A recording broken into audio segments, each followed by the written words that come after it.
De 1942 à 1952, la France, fortement sinistrée par la guerre, va recevoir l'aide financière et en nature de ce qui était alors la colonie du Niger.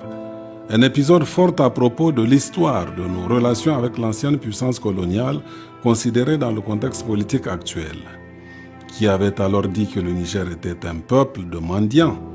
Pourtant, c'est ce même peuple qui, avec un cœur gros comme ça, va aider par des collectes privées notamment à la reconstruction de la France et contribuer à nourrir des populations affamées et sinistrées.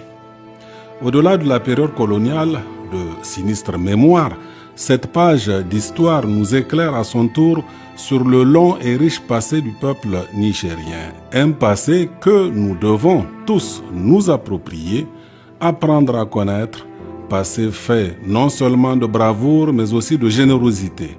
Ceux qui, par mépris ou par ignorance en France et ailleurs, croient encore pouvoir qualifier les Nigériens de mendiants, en sont pour leurs frais. Ils doivent savoir en effet que le Niger, fort de sa traditionnelle bienveillance et de sa légendaire générosité, a bien secouru de pauvres gens en pleine détresse en France. Des faits historiques documentés par le professeur Farmo Moumouni et l'historien français Vincent Bonnecase.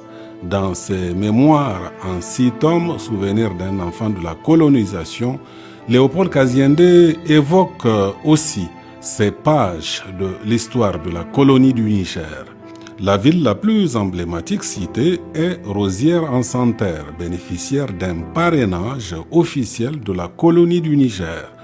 Le gouverneur de la colonie du Niger s'était même rendu sur place et une statuette en marbre représentant une femme noire avait été sculptée en hommage au Niger avec cette belle légende inscrite « Le riche et compatissant Niger ».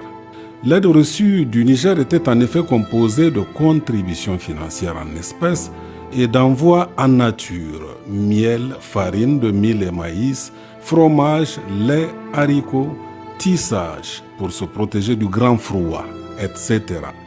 C'était une période de solidarité inversée, c'était le petit plan Marshall nigérien, avait écrit Kaziendé. Et les Nigériens aujourd'hui peuvent assurément en être fiers.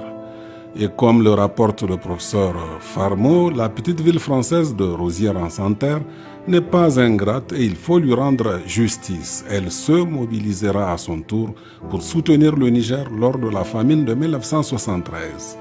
Gageons que la solidarité et l'amitié entre les peuples du monde seront toujours plus fortes que les considérations politiques, hier, aujourd'hui comme demain.